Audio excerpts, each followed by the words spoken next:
대방광불화엄경 반갑습니다. 오늘은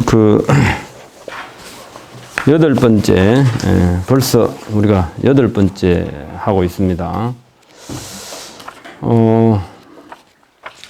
이 두 번째 보광명전 법회에서 이제 지난 시간까지 포살 문명품을 했죠. 오늘은 146쪽부터 정행품, 그 다음에 현수품, 이렇게 두 품을 공부하겠습니다.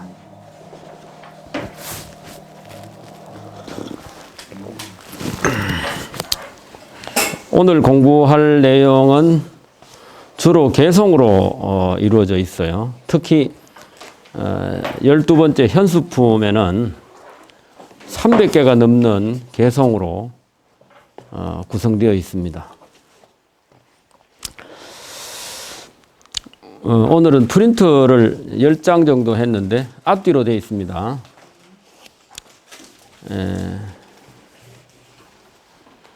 먼저 146쪽의 첫 부분 한번 함께 읽어보겠습니다.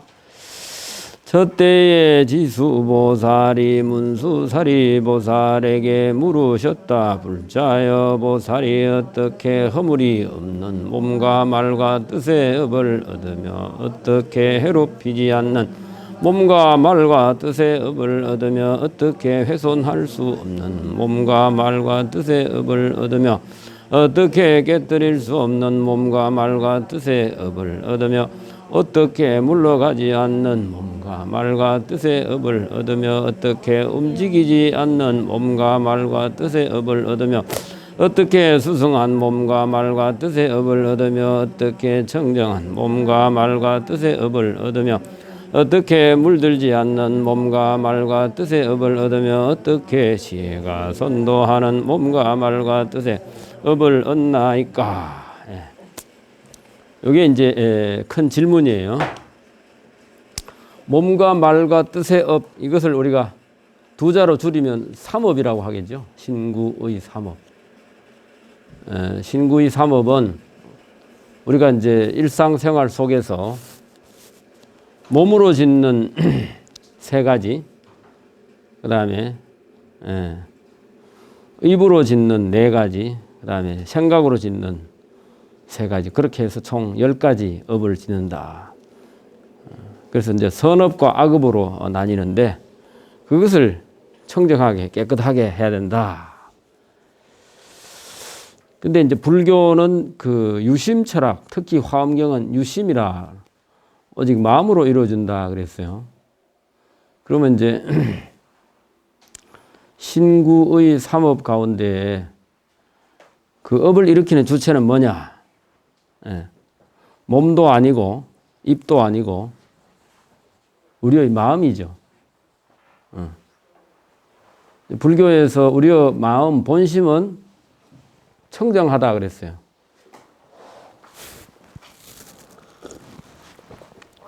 차 한 잔씩 드시면서 하시죠. 본심은 청정한데 삼독 번뇌, 탐진치 삼독 번뇌로 인해서 이제 나쁜 업을 짓는다. 그것이 큰 줄기라고 할까요? 근데 여기 보면 허물이 없는 몸과 말과 뜻의 업, 해롭히지 않는 몸과 말과 뜻의 업, 훼손할 수 없는, 그렇죠? 이게 뭐냐? 우리가 이제 우리의 본심으로 하면 허물이 없는데, 우리의 삼독의 마음으로 하기 때문에 허물이 생겼다. 삼독의 마음으로 했기 때문에 나는 이롭게 하고 남을 해롭게 한다. 이런 것이 이제 기본입니다. 그리고 이제 여덟 번째 보면 청정한 몸과 말과 뜻의 업 이랬는데, 마음이 청정하면은 어떻게 해야 되죠? 우리가 쉽게 말하면 마음을 청소하려면 어떻게 해야 되느냐? 뭐 쓸고 닦고 해야 되겠죠. 뭘로 쓸고 닦고 합니까? 기도요? 네. 마음을 깨끗하게 하는 것은 마음을 텅 비우면 됩니다. 근데 그 비우기가 쉽지 않죠. 예. 그래서 우리가 이제 우리가 기도도 하고 절에 와서 참선도 하고 법회도 하고 이렇게 하는 이유가 뭐 바로 이런 거. 몸과 말과 뜻의 업을 잘 실천하면서도 청정하게 하는 그런 것인데, 요 마지막에 보면은 어떻게 지혜가 선도하는, 지혜가 이끌어간다. 선도라는 앞에서 이끈다는 거잖아요. 그러니까 지혜가 이끌어가면 그것이 곧 청정한 업이겠죠. 근데 우리는 지혜가 이끌어가는 게 아니라 욕심이 이끌어가기 때문에 항상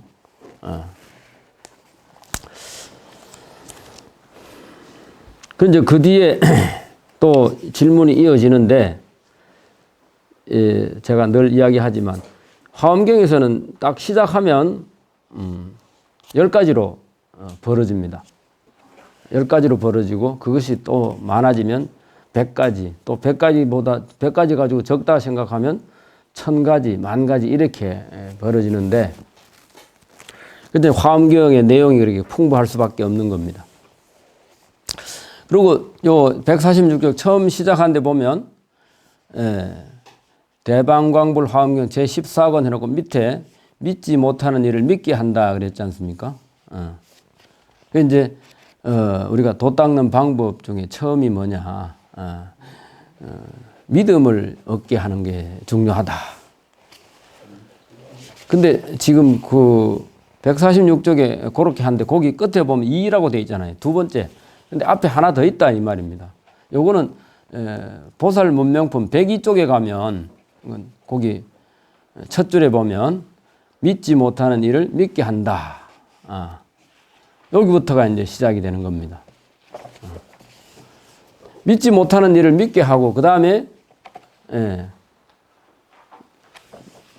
도각명전에서 다음에 수미산정으로 넘어가면 그 다음에는 믿음을 얻은 일을 위해서 그 다음에 행하게 한다 이래요. 신해행중. 또 저기 십회양품에 가면 행하는 사람을 이제 발언하게 한다.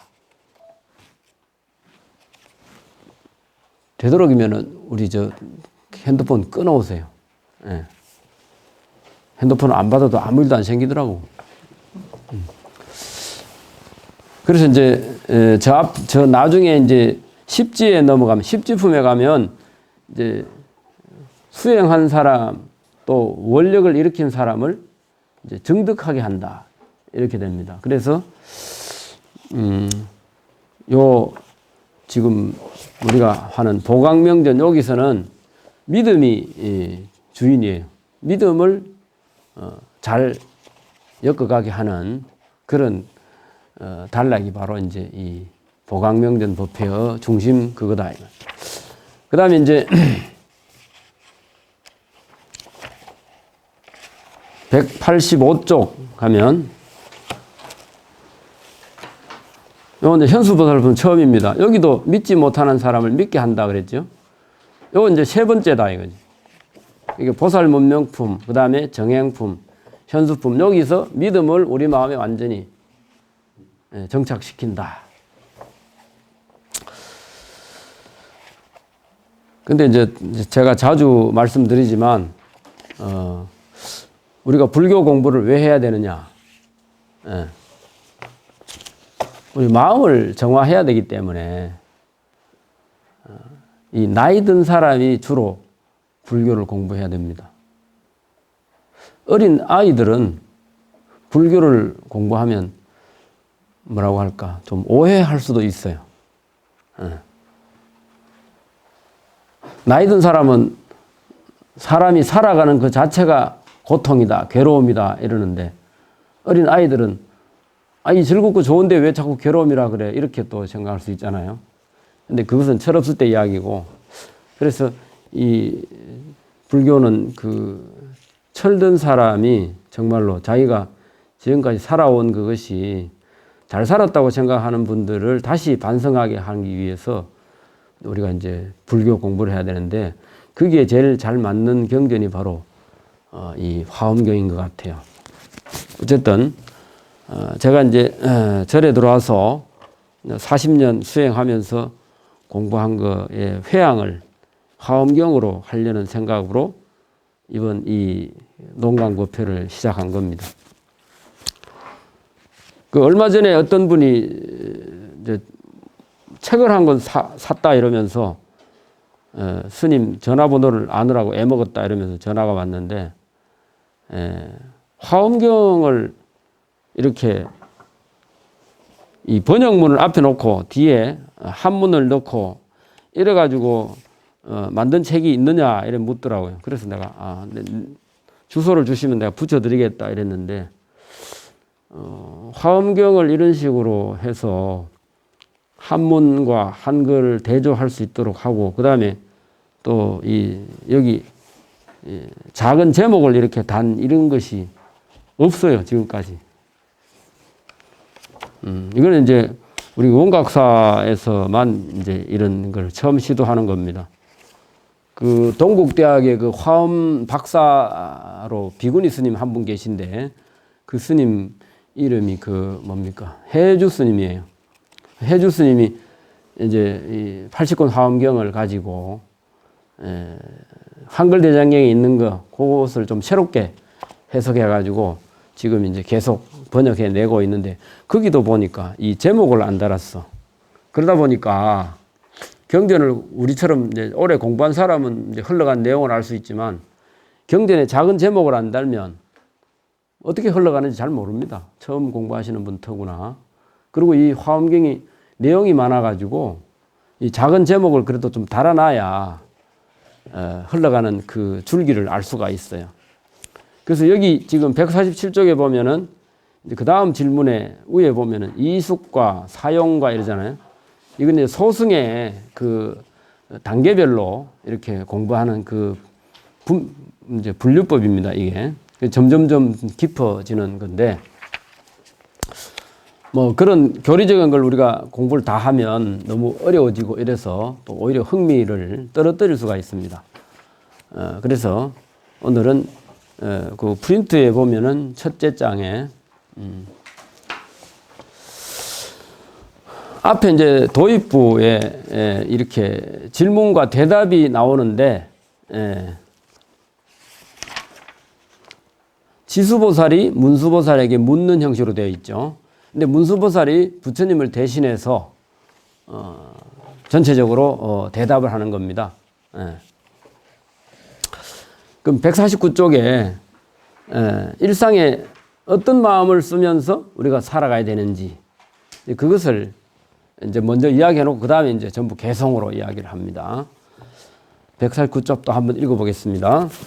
저때에 문수사리보살이 지수보살에게 말씀하셨다. 착하도다 불자여 그대가 이제 많이 여익해 하고 많이 안온케 할 바로 세간을 예민히 여겨서 정상의 사람들을 이롭게 하고 즐겁게 하고자 할세 이 같은 뜻을 묻나이다. 불자여 만약 모든 보살이 그 마음을 잘 쓰면 곧 온갖 수승하고 묘한 공덕을 얻어서 모든 부처님 법에 마음이 걸림이 없으며 과거 미래 현재의 모든 부처님의 도에 머물며 중생을 따라 머물러 항상 버리고 여의지 아니하며 저 모든 법 모양을 다 능히 통달하며 온갖 나쁜 것을 끊고 모든 선한 것을 구족하며 마땅히 보현의 색상 제일과 같으며 일체 행과 언이 모두 구족하며 온갖 법에 자지하지 않음이 없으며 중생의 대의 도사가 되리라. 불자여 어떻게 마음을 써야만 능히 온갖 수승하고 묘한 공덕을 얻겠는가. 이게 이제 정행이라고 해놓고 이제 대답은 문수보살의 대답은 일상생활 속에서 우리가 마음을 어떻게 써야 되는가. 그거를 이야기를 하는데 149쪽에 밑에서 다섯째 줄을 보면 끝에 불자야 약재보살이 선용기심하면 한문으로 돼 있죠. 선용기심하면 이 선용기심 요 넉자가 바로 키워드입니다. 그 마음을 잘 써라 이 말이에요. 잘 쓴 것도 있지만 선용이라고 하면 좋을 선 이렇게 할 수도 있거든요. 좋게 써라 이 말입니다. 좋게 써라. 이건 뭐냐? 그 이제 프린터로 갔어요. 정행이란 무엇일까요? 경문에서는 우선 허물이 없고 해롭히지 않으며 훼손할 수 없고 동요가 없으며 물러나지 않는 불태전하는 신구의 삼업이라 이렇게 말했는데 이걸 한마디로 말하면 화엄경에서는 이 세상의 모든 것을 선 아님이 없다. 좋은 거 다 좋은 거다 이 말. 다 착한 사람은 다 착하다. 그래서 성선설 이렇게 말합니다. 우리가 그 맹자님이 그 성선설을 주장하셨죠. 인간의 본성은 착하다. 근데 순자는 성악설을 이야기했습니다. 중국의 사상가 중에 순자는 성악설을 주장해서 그 순자는 법치를 해야 된다. 법을 만들어가지고 거기에 위배되는 사람은 벌을 줘야 된다. 그게 이제 중국의 제자백가에서 법가 사상 이러죠. 근데 이제 그런 부분도 있겠죠. 근데 맹자님이나 이 화엄경에서는 모든 것을 다 착하게 봤다. 그러면 왜 나쁜 짓을 하고 사느냐? 그는 이제 탐진치에 잘못 지금 길이 들어져 가지고 그래서 욕심 부리다가 그렇게 한다. 근데 우리가 지금 이제 우리나라가 대통령제인데 저는 대통령을 단임제로 하니까 5년 하고 나서 그만두려고 하니까 대통령 하는 사람 좀 그러겠다 싶어요. 왜냐? 다들 처음 하니까. 대통령은 뭔가 마음대로 막 할 줄 알았는데 해보니까 안 그렇더라. 그 5년 더 하면 더 잘할란가 이런 생각이 들어요. 예. 근데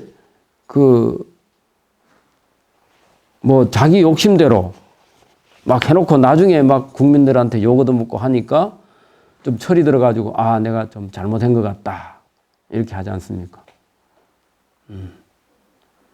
특히 이제 우리 전두환 같은 분은 그 아주 잘한다고 자기는 했는데 그게 이제 이 세상에 욕 얻어먹을 짓이고 죽어서 제대로 이제 국립묘지에 들어가지도 못하고 하는 그런 것 때문에 우리 참 그 부인이 대신 어제 사과했다고 하는데 이제 그런 걸 보면 저 인생을 처음 살아봐서 저렇구나. 한 번 더 살았으면 착하게 살란가 이런 생각을 해봤어요.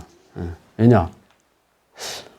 뭐 자기가 대통령 될 때는 뭐 이 세상을 다 자기 손아귀에 쥐고 흔들려고 하고 막 실제로 그래 흔들었고 하는데 그런 사람이 대표적으로 우리 한국 사람들 전체에게 다 욕 얻어먹는 아마 뭐 몇 프로 찬성할 수도 있겠지만 전두환 같은 분은 한 90% 이상 아마 반대하지 않을까요? 그거는 내가 볼 땐 잘못 산 거다. 같은 혁명을 해도 박정희 대통령은 국민들의 찬사를 받는데 우리 전두환 같은 분은 국민들한테 욕을 많이 얻어먹었다. 그게 이제 그게 뭐냐?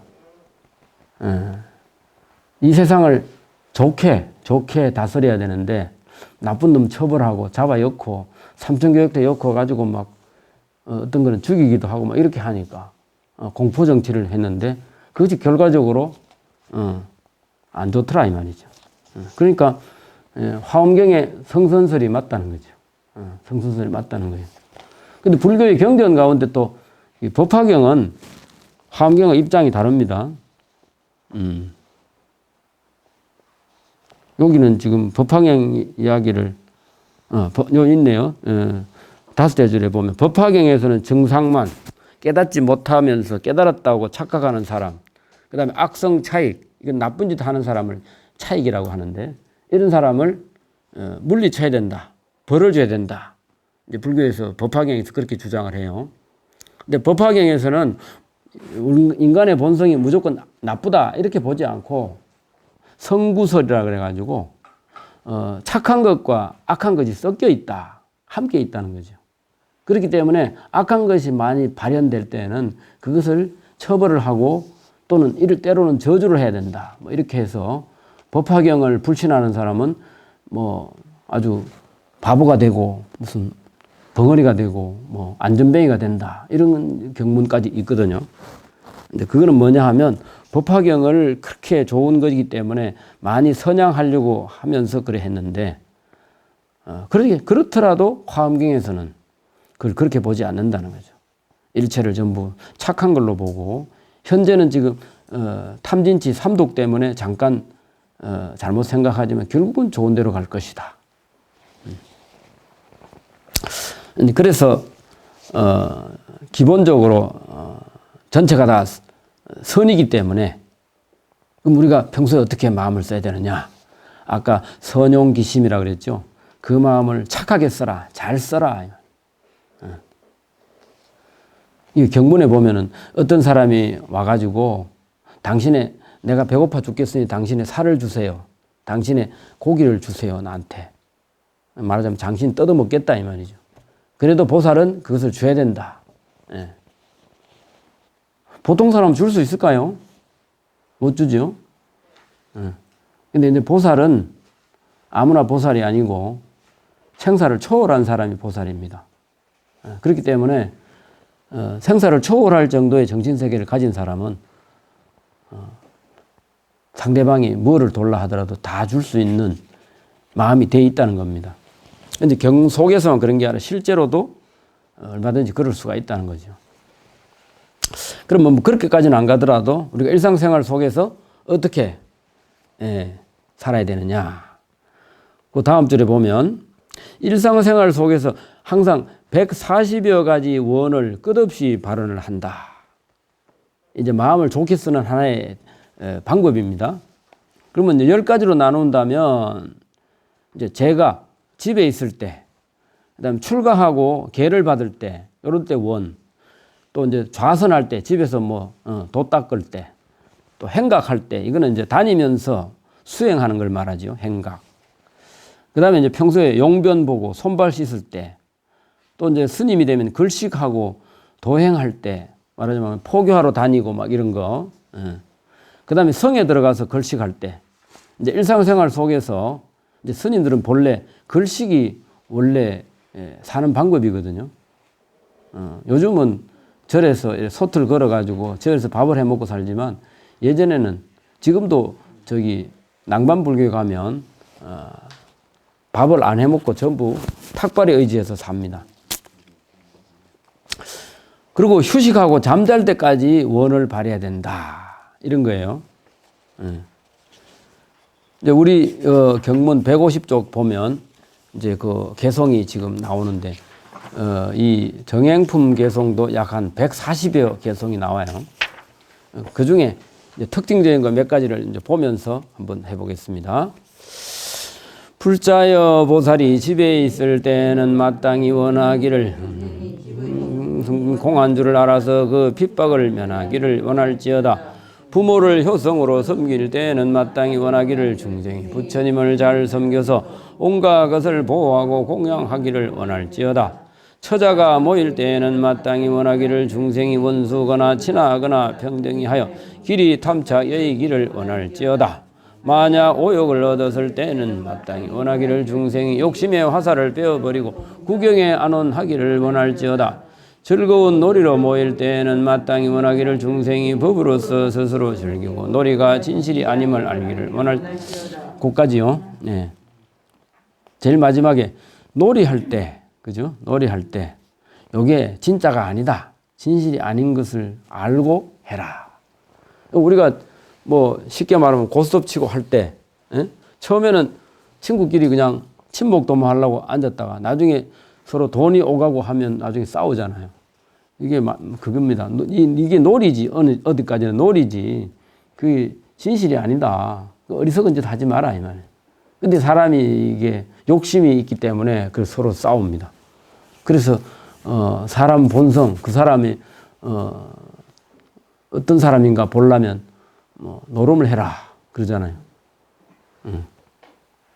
안 그러면 이제 같이 또 2박 3일 여행을 해봐라 이러잖아요.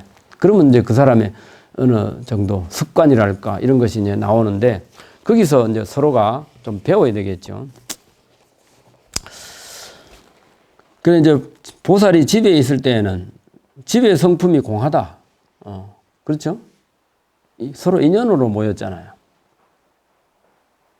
우리 한국 사람은 이 토착 그 농경 문화가 바탕이기 때문에 현대 생활을 하더라도 그 친족에 대한 그게 굉장히 하지 않습니까? 근데 옛날에는 참 그런데 요즘은 조금 달라지는 것 같아요. 왜냐하면 자기 아들 뭐 직계 좀비속 이런 사람들은 전부 다 뭐 다 자기 편인 줄 아는데 요즘 보니까 뭐 돈 때문에 남편도 죽이고 무슨 아들도 죽이고 뭐 그러잖아요. 옛날에 우리나라에 그런 거 잘 없었잖아. 근데 그게 뭐냐?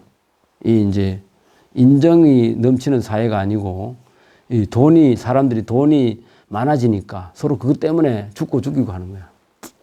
근데 본래 그렇다는 겁니다. 요 부처님 경전에 나오는 게 집의 성품이 본래 공하다. 서로 혈연으로 맺어진 게 가족이긴 하지만 그것도 인연으로 모인 겁니다. 불교에서는 모든 게 인연으로 보잖아요. 좀 가까운 인연이다 이것뿐이죠. 어릴 때는 가족이 전부 다 서로 의지하고 챙겨주고 이랬는데 나중에 유산 상속할 때 되면 서로 싸우고 막 그러잖아요. 그게 뭐냐? 서로 욕심이 그냥 부딪히니까. 그래서 저는 참 어떻게 보면 내가 출가하기를 잘했구나 이런 생각이 많이 들어요.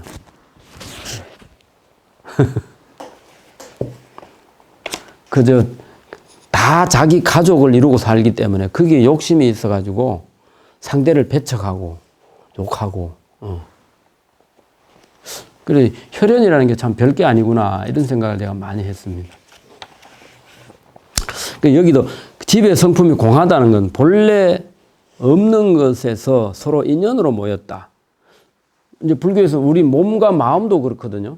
우리 몸과 마음도 인연으로 모였다가 사람이 생명이 다해가 죽어지면 육신은 지수화풍 4대로 돌아가고 우리의 마음 이것은 다음 생에 전해지긴 하지만 어쨌든 현재 인연은 끝난다는 거죠. 근데 사람들은 우리 아버지다, 우리 아들이다. 그러니까 내가 평생 모은 걸 우리 아들한테 몽땅 줘야 된다. 이게 참 어리석은 짓이라. 그래놓고 이제 아들은 뭐냐? 공짜로 생겼다고 그걸 막 쓰는 거야. 부산에 아주 대단한 부자, 옛날에 그 서면 일대가 다 자기 땅이었던 그런 부자가 있었는데 그분이 저기 창녕 남지가 고향이에요. 그 서면 일대 옛날에 무슨 아파트입니까?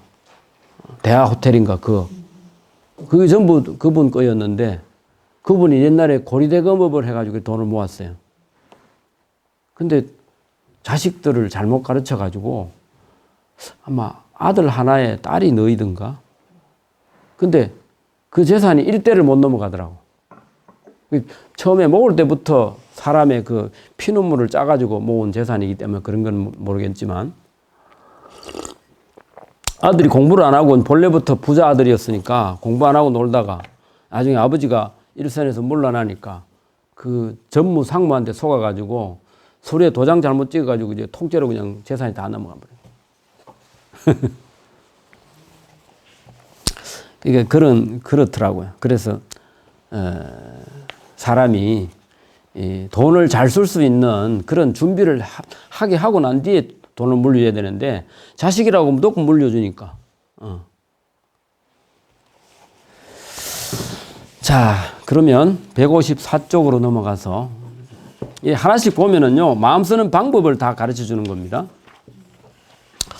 수염과 머리 털을 깎을 때에는 마땅히 원하기를 중생이 길이 번뇌를 여의고 구경에 정멸하기를 원할지어다.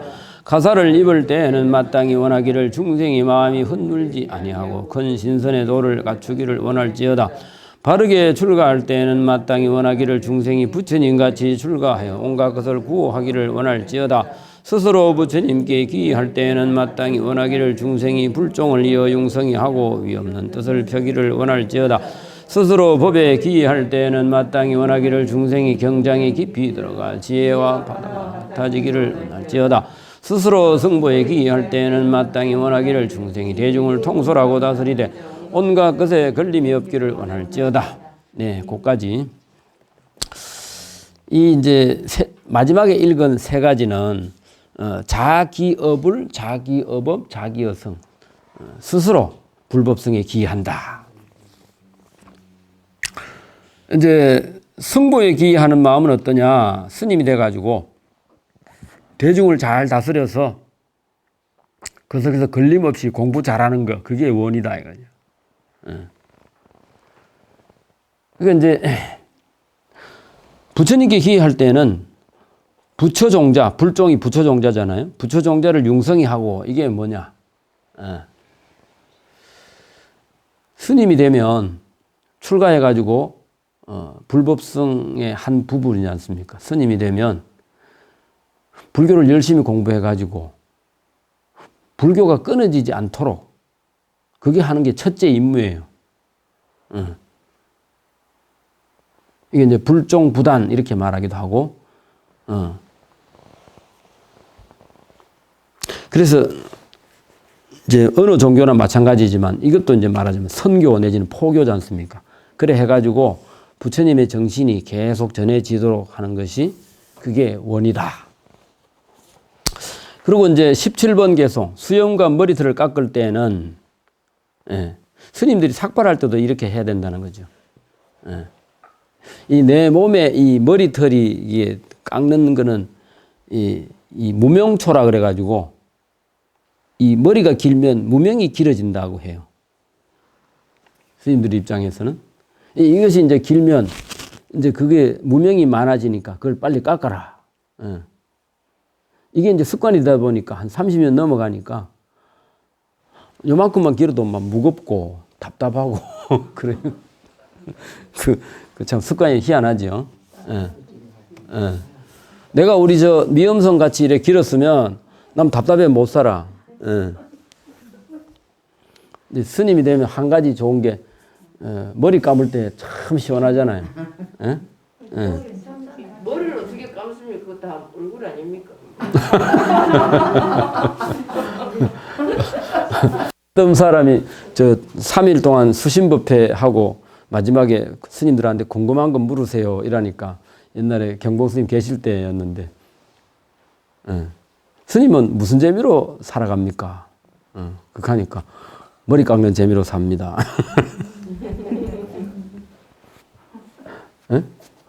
그게 우문현답이라. 그게 머리 깎는 재미, 또 머리 깎는 재미 속에 또 머리 감는 재미도 있거든. 그리고 이제 스님은 이발비가 안 들잖아요. 또 스님은 정년이 없어. 그죠? 근데 스님이 그렇게 막 고행하고 힘들게 사는 줄 알고, 아이고, 마, 나는 절에 불교를 믿긴 해도 나는 절대 내 아들 스님 안 만들란다. 다 맹세한 분들이죠. 불교 신자들이 그런 사람들이 많아요. 그런데 그럼 내가 하나하나 물어볼까? 그 아드님한테 불교 제대로 가르쳤어요? 안 가르쳤죠? 제대로는 못 가르쳐. 그러니까 이게 우리 보현아는 내 아들 중에 출가하려고 하면 언제든지 환영한다 이런 마음 자세를 갖고 있는데도 이제 불교를 그런다고 막 너무 주입식으로 하면 안 되겠지만 이제 불교의 좋은 점을 한때는 이야기해주고 불교의 호기심을 갖도록 자꾸 해줘야 되는 은근히. 그리고 그게 선교입니다. 포교고. 근데 그거를 잘 안 해. 안 하면서 스님 저는 내 아들 스님 되는 거 그거 반대 안 합니다. 반대만 안 했지 장려도 안 했잖아. 초등학교 때까지는 막 500개 하면 같이 따라 500개 하고 그러다 중학교 때까지만. 그런데 그때는 이제 호기심으로 한 거고 지가 이제 불교가 좋아서 한 건 아니죠. 어쨌든 우리 불자들의 이중성이 그래 있습니다. 그래서 이 머리털을 깎을 때는 번뇌가 없어지기를 바라는 마음으로 깎아라 이 말이에요. 여기 말의 뜻은 가사를 입을 때는 그죠? 중생이 마음이 물들지 않고 신선의 도를 갖추기를 원할지어다. 이 가사가 물든 옷이잖아요. 삭발염이 그럽니다. 머리 깎고 옷을 물들여 가지고. 그러니까 이제 성복은 기본적으로 이 때를 잘 안 타는 옷. 옛날에는 검은 옷 입었다 그래요. 스님들이. 그래서 스님들 문중을 치문이라 그래요. 검을 치자, 문자.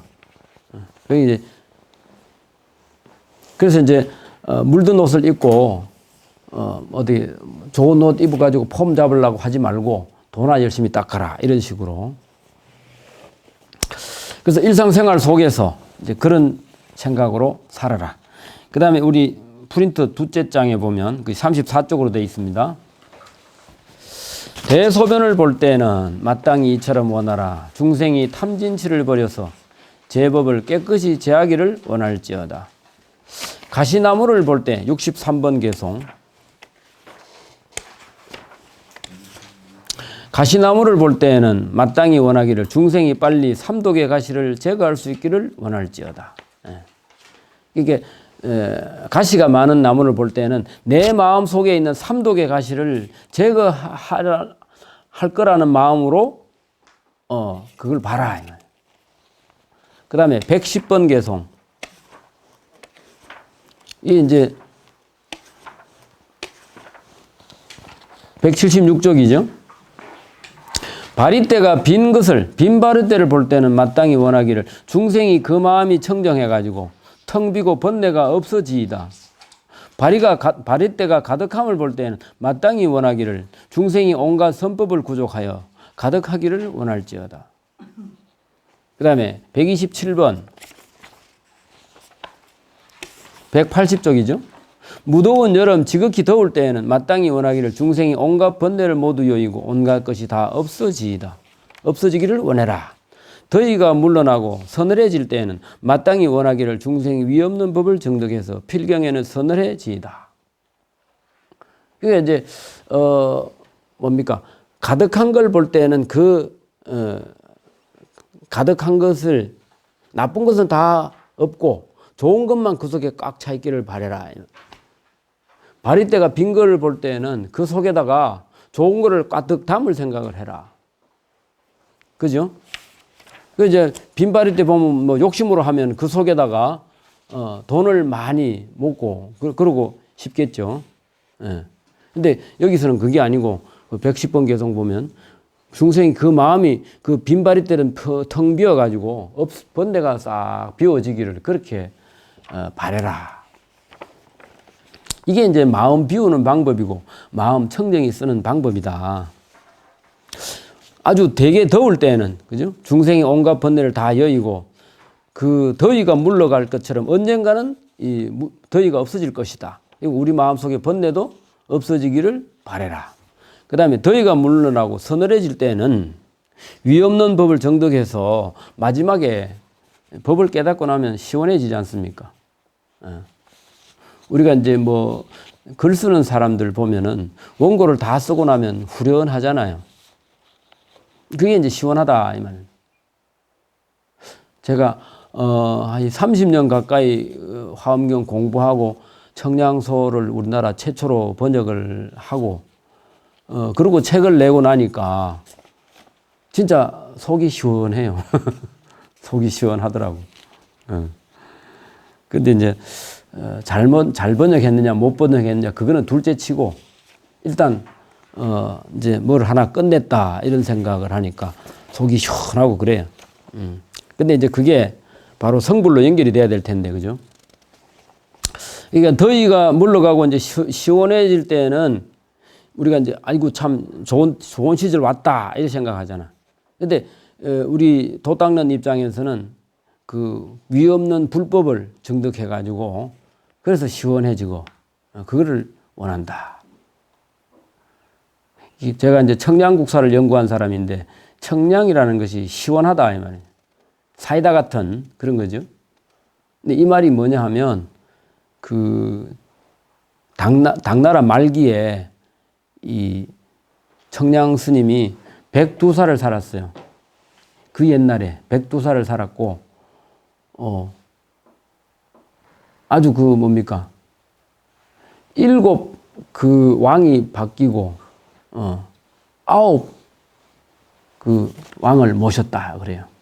그만큼 여러 왕이 바뀐 거예요. 왕이라 해봐야 짧게는 뭐 한 2, 3년 하고 그만두는 사람도 있고 뭐 한 10년, 한 20년 이렇게 하는 사람도 있잖아요. 그러니까 102살 살았으니까 황제를 9분이 지나갔다. 그 자기가 살았을 때. 근데 그 황제 중에 덕종인지 어느 분이 화엄경에 대해서 좀 시원하게 좀 강의해 줄 사람 없느냐 이렇게 찾았는데 이 이제 진관 스님, 원래 청량 진관 스님이라 하잖아요. 진관 스님이 초청이 돼 가지고 거기 이제 궁에 들어가서 왕 앞에서 이제 대신들 같이 놓아놓고 거기서 이제 화엄경에 대해서 이야기했는데 아마 한 하루 잡아가지고 했겠죠. 그러니까 뭐 왕이 아이고 지금까지 내가 그래도 경전 공부를 좀 한다고 했는데 이렇게 화엄경에 대해서 명쾌하게 강의하는 거 처음 봤다. 그래서 우리 스님의 그 스님의 호를 내가 청량이라고 지어주고 싶다. 내 마음이 이렇게 시원해졌다. 그렇게 해서 청량진관이라 했다. 그래요. 어쨌든 뭔가 뭐 다 이루고 나서 시원해지는 거, 그게 진짜 시원해지는 거죠. 그 다음에 120번 개송. 요거는 이제 몇 쪽에 있냐 하면 179쪽인가요? 8쪽. 120번. 밥을 먹을 때에는 마땅히 원하기를 중생이 선정의 기쁨으로 밥을 삼아 법의 즐거움이 가득하여지이다. 음식의 맛을 볼 때에는 마땅히 원하기를 중생이 부처님의 상품 맛을 얻어서 감노가 만족하여지이다. 밥을 다 먹고 나서는 마땅히 원하기를 중생이 할 일을 모두 마치고 부처님의 법을 갖추어지이다. 그러니까 이 밥을 먹을 때는 밥맛에 취해서 먹는 게 아니고 선정의 기쁨으로 밥을 먹어라. 그리고 밥을 먹을 때 법의 즐거움이 그 내 마음속에 가득하기를 바라는 그런 쪽으로 먹어라. 저 한철 3개월 선방에 살아보면 이 경전에 나오는 이런 말씀처럼 이게 선열로 밥을 삶고 법피가 충만한 이런 때가 잘 없어요. 이제 공부에 푹 젖어가지고 그 밥을 먹는지 뭘 먹는지 모를 정도로 먹는 게 이게 바로 이런 이야기인데 이게 그래 되기가 쉽지 않더라고요. 그 다음에 이제 122번 이거는 우리가 스님들 그 바로 공양할 때 마지막에 하는 겁니다. 밥 다 먹고 나서 밥 다 먹고 나서 당원 중생 소작 개판에 구제 불법하며 하는 이거를 이제 외우고 이렇게 하기도 하고 이렇게 합니다만은 그 35쪽에 그 해설에 보면 같은 일을 하면서도 남이 가진 것이나 즐거워하는 것을 보고 뺏어오고 싶고 셈을 내고 싶은 것이 우리 중생들의 생각이기가 쉬운데 흔히 우리는 자신의 빈 지갑을 애석해하고 남의 가득한 재물을 보면 더 모으거나 아니면 건전치 못한 곳에 쓰려 하다가 오히려 더 큰 화를 입거나 망신당하는 일을 가끔 본다. 그렇죠? 지갑을 주었는데 그 속에 1억짜리 수표가 들었더라. 그럼 그거를 경찰서에 신고해야 되는데 그 갖다 주기가 쉽지 않죠. 수표는 오히려 갖다 줄 수 있나요? 잘못하면 바로 걸리니까. 예. 근데 그게 만약에 현금이다. 현금이다 하면 아마 우리 열애성 같으면 하루 좀 끙끙 앓으려나? 왜 안 좋은 걸 열애성한테 덮어줄까? 앓을 거예요. 그렇죠. 이걸 바로 갖다 줘야 되나? 어째야 되나? 나는 한 3일 걸릴 것 같은데. 이 절, 우리 원각사 절 그거 별것도 아니지만 그거 조계종에 등록하는데 내가 한 3일 동안 알았어요.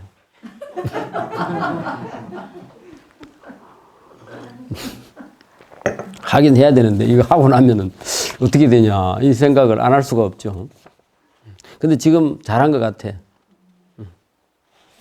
그때 안 했으면 나중에 내 죽고 나면 우리 속가에서 자기가 투자했다고 돈 내놔라는 사람이 나올 수도 있으니까. 그거 참 스님 입장으로 참 기분 별로 안 좋은 일입니다. 은행 현금 수송 차량이 털리기도 하고 비자금으로 쓰기에 빈 창고에 몇십억의 헌금을 숨겨두는 것, 그거는 중생 욕심의 발로죠. 예. 보살이 수행을 함에 있어서는 이와 같은 마음을 기초로 해서 공덕을 닦아 나가야 그것이 결국 되는 겁니다. 그 고자 산자 우리 고산 스님 이제 원래 돌아가셨는데 고산 스님 말씀이 항상 그래요.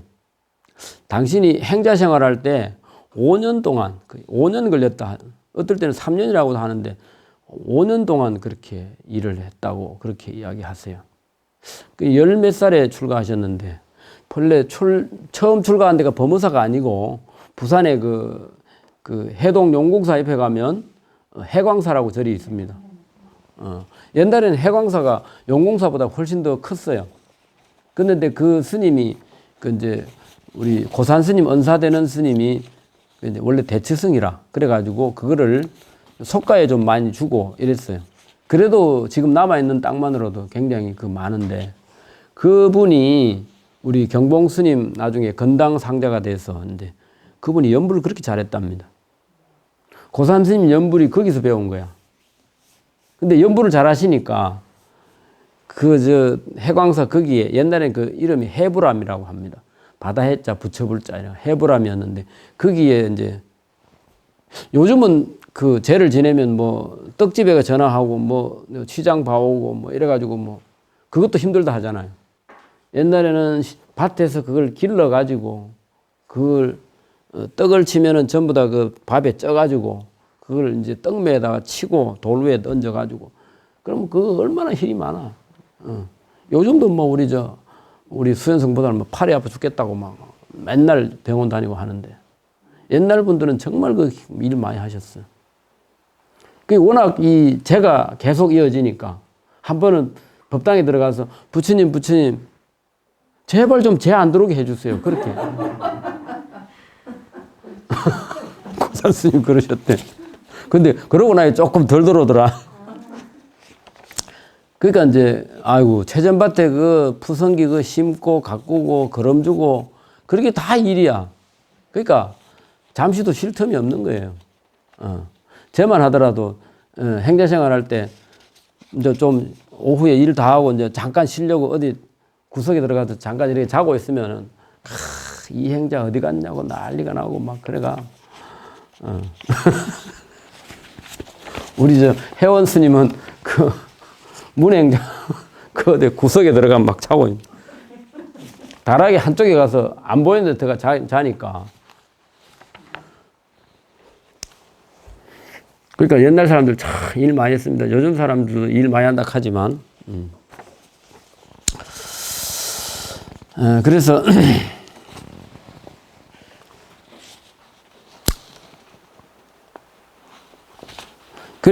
당신이 그 말이 뭐냐. 5년 동안 그 죽을 고생을 하고 다 했는데 그래서 그런지 그때 지어놓은 복이 있어서 그런지 당신이 불사한다고 하면 그렇게 돈이 모이더라.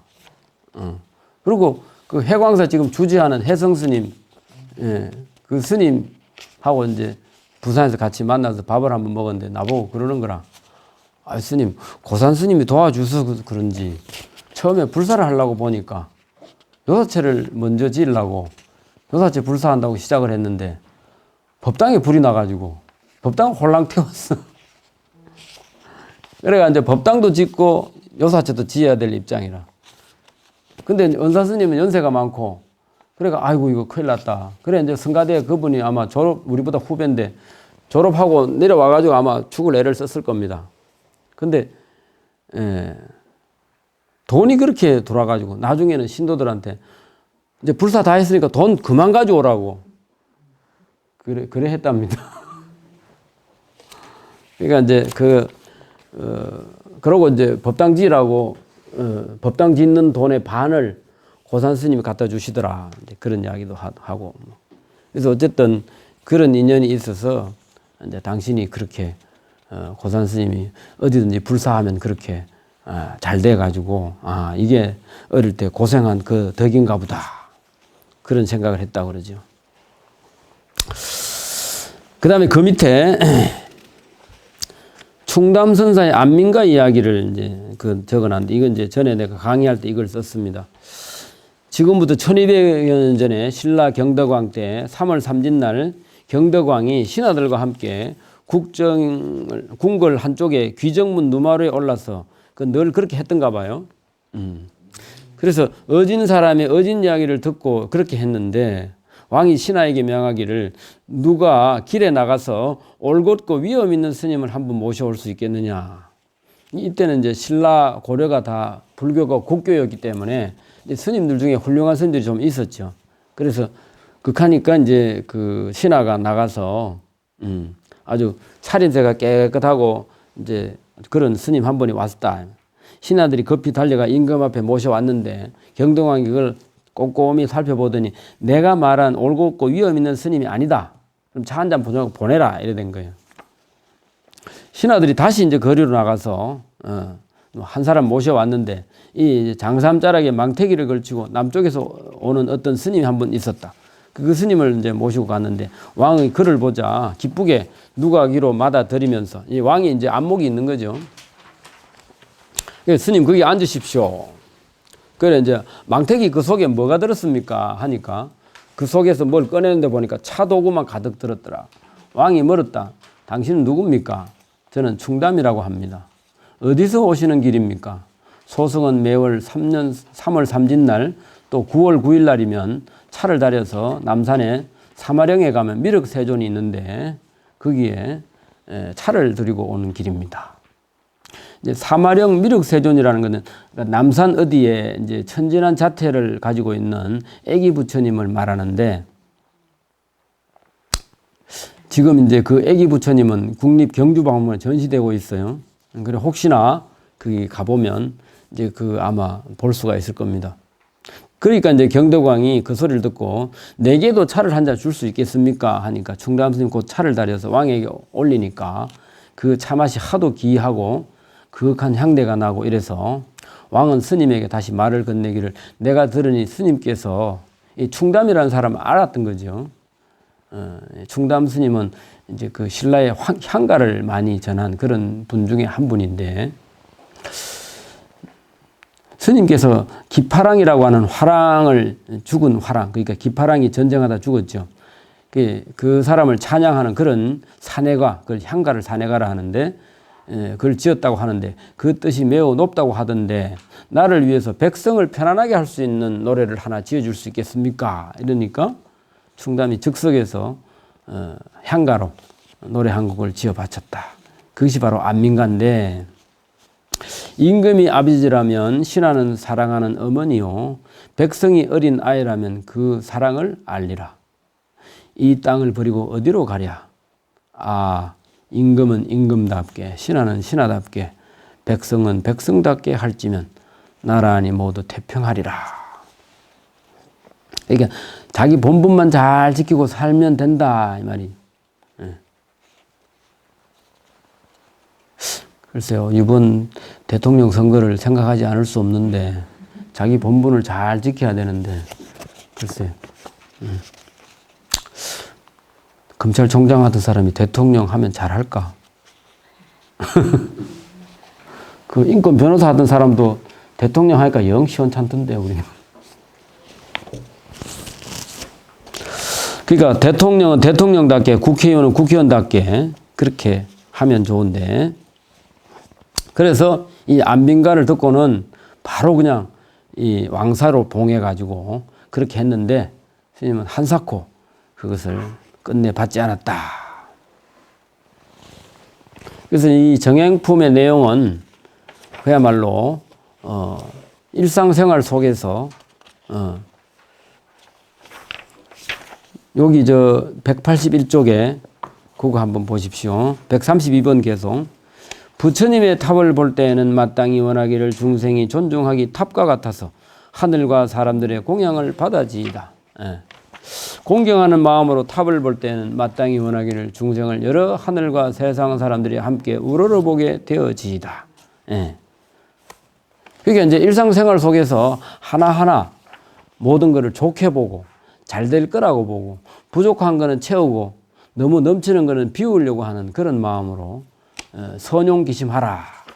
이런 내용이 되겠죠. 자, 그러면 조금 쉬었다가 현수 스품은